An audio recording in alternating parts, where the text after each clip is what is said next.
Let me lead you through a little bit of a journey, because I'm not going to necessarily just talk about technology. I need to bring you through some key issues first. The first is, if we're going to talk about the twin transition of digital and obviously environmental technology and shifts, we need to think about what is it that we're trying to do. People, the planet is burning. Last week I was with President von der Leyen's team, and they alerted us to the fact that during the entire summer, most of the calls they had with senior leaders across the world were either about floods, about droughts, or about fires. So we need to think about this, and we need to think about the interconnected global instabilities. The fact is, if we're going to talk about AI and if we're going to talk about technology, we have to talk about the social system. We have to talk about the fact that we've got socio-economic inequalities that are growing, that we've got population shifts, that we're looking at very disrupted media. Apologies. I know that Berta's shifting. We need media that supports some of these messages and brings solutions to people. And we've got economic insecurity. We also have an economic system that no longer works for people. We talk about shareholder value, we don't talk about people value. We know that we can fire 10,000 people and shares still go up, but no one takes into consideration the fact that our economies are directly hit. Short-termism and profiteering and trade wars. We also have the global commons. We've got the compound effects of the pandemic, climate tipping points, biodiversity loss, and species loss. And we've got a political system that's going increasingly to the right. I was just in the Outback Forum last week in Austria, and all we talked about was the loss of democracy, and how do we regain democracy, and how do we shift away from populism and authoritarian regimes, and the pullback from international cooperation. That's a lot of doomsday. And unfortunately, yes, the limits to growth pretty much did predict some of this. Hello, since 1972, look at the increase in all of the issues that we have with regard to the planetary boundaries. And real GDP, to a certain degree, has gone up, in particular to 2010, but now it's shooting down because of these compound effects. And even the WEF is talking about the global risks. Even the WEF is showing that in the next 2 to 10 years, the greatest issues that we're going to see are social and environmental. So what does that mean in terms of our material footprint? What does that mean in terms of the ethos of the Club of Rome, which was we have to reduce our consumption? And we need to think through what are the tools in order to do that? Because the fact of the matter is that the 10% richest are creating most of the emissions across the globe. And that within our democracies, some of our democracies, great Western democracies, we have the greatest growth in inequality we've ever seen. But in addition, we have also a growing material footprint. We are fully dependent on materials. And high-income countries are the ones that have the greatest trade imbalance. So if you look at circularity, it's an absolute essential part of how we shift our economic system away from that dependency. Geopolitical considerations come in, as well as obviously environmental considerations. But in addition to that, we need to think about that trade imbalance. We need to think about what is this going to do in terms of the geopolitics?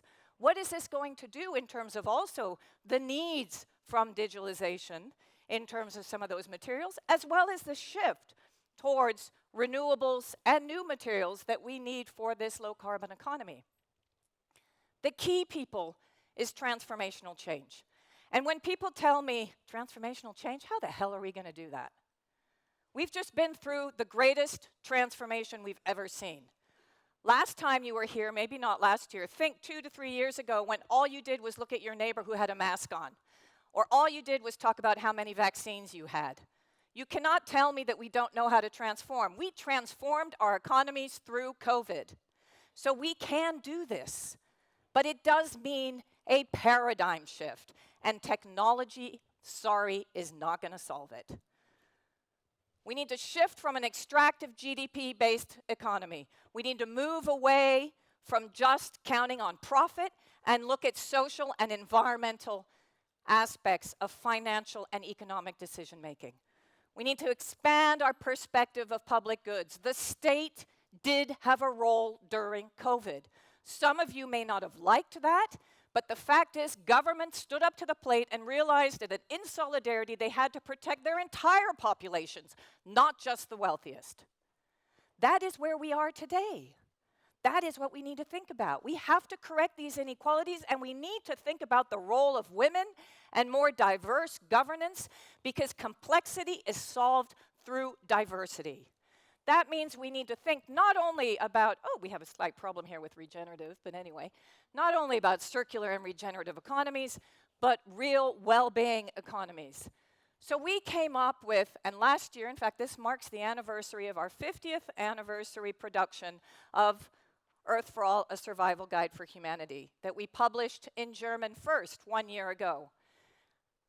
Earth for All looks at two key scenarios based on the planetary boundaries, because we need to stay within this safe operating space, and unfortunately we're already beyond that safe operating space in terms of 6 of the 9 planetary boundaries. The too little too late scenario, which is basically if we continue our current destructive path, looking at technology the way it is today, not thinking through how technology can service people, planet, and prosperity. Because to be frank, people, there are no profits on a dead planet.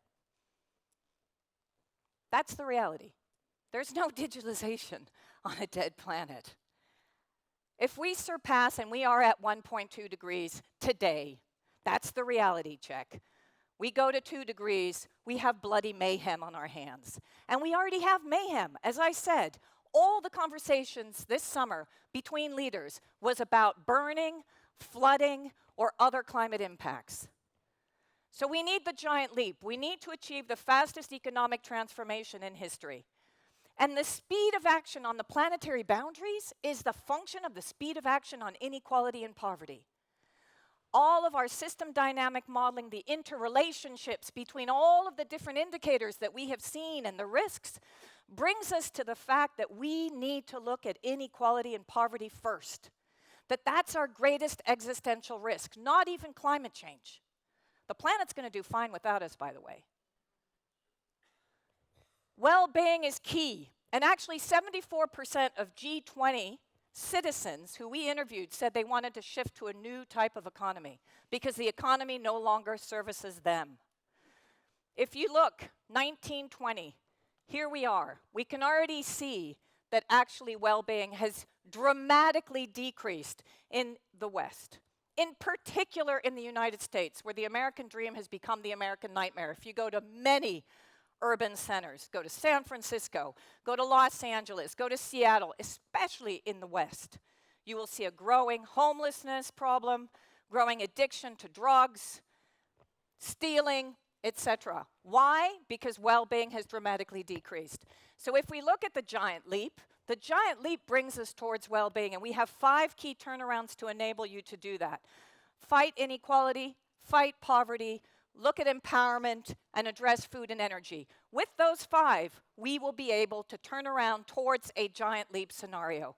The too little too late scenario, today's scenario, brings us down here. Dramatic decrease in well-being across the globe. A world with inequality is actually a world that doesn't enable well-being. And you can see here the differences between the 2 different scenarios. Growth in well-being through the giant leap, dramatic decrease in well-being if you go towards the too little too late. What's important here? We're coming up to the European elections. We have elections in the United States. With this dramatic increase in inequality, we have social tension. And if you look at our 2 key scenarios, once again, social tension continues to increase, explosive social tension. And when we talk about social tension, we can talk about movements towards revolutions in different countries, and that's already happening.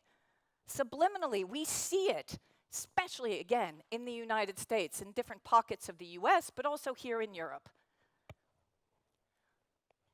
So what do we do then in terms of greenhouse gas emissions? That link between inequality and greenhouse gas emissions, we can still create through the giant leap scenario. We can still find ways to consume differently. We can still integrate circularity. And we can find ways to use technology to enable that. But I am not convinced by Bill Gates or all the others that technology will solve the problem. Having grown up in Silicon Valley, if any of you have gone recently, Silicon Valley has killed California. None of the IT companies have had profits that they have redistributed.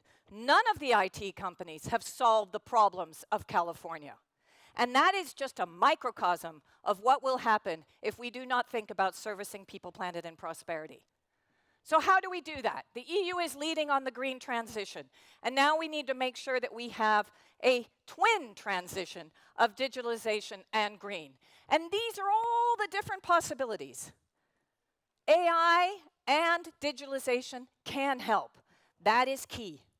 There are many ways to look at reducing resource consumption. There are many ways to incorporate AI into a well-being economy as long as robots don't replace people. As long as we use AI to service people and planet's needs. There are different ways of ensuring that we have proper circular economies by using different types of technologies. And the same in terms of agriculture and food. We see that across Europe, we can have a twin transition, but there is a dichotomy between those that are producing technologies for green and those that are producing technology in terms of digitalization. How do we bring those together across Europe so that they truly function to service people, planet, and prosperity? How do we ensure that we have a link between these digital technologies and these green technologies? And how do we ensure that we make those technologies social technologies that enhance people's lives, not just line people's pockets? Digitalization and service to people and planet, we see, can be actually about energy efficiency in manufacturing, water efficiency and enhancement in terms of water efficiency, supply chain emissions reductions. Robotics can enable us to reduce, actually, the cost of some of our usage of technology, and circular design is clearly fundamental. But the risk of increasing inequality will happen during the twin transition if we don't take into consideration who produces what and how we align it. The work that I'm doing for the European Commission on the economic and societal impacts of research and innovation is looking exactly at this. And some of this is actually coming from a report that fed into some of our findings. We need to actively support the technological prioritization efforts also of less developed regions. Because while we talk about Europe, the inequality across the globe is growing. And the not invented here syndrome is real. In Europe, Central and Eastern European countries in many cases are blocking legislation, both in terms of environmental legislation, but also sometimes, depending on what, in terms of digitalization. Why? Because they don't have access to those technologies. We need to make sure that there is access across the board, and also that some of these technologies are invented across different countries, not only in Europe, but outside. There are challenges and risks of digitalization. We know that it could create an enhanced divide in terms of equity. We know that robots could potentially replace people rather than service people. We know that we could have short-termism, where again we fall into the trap of profit versus people, planet, and prosperity. So, should we integrate digitalization into our sustainability goals? Of course we should.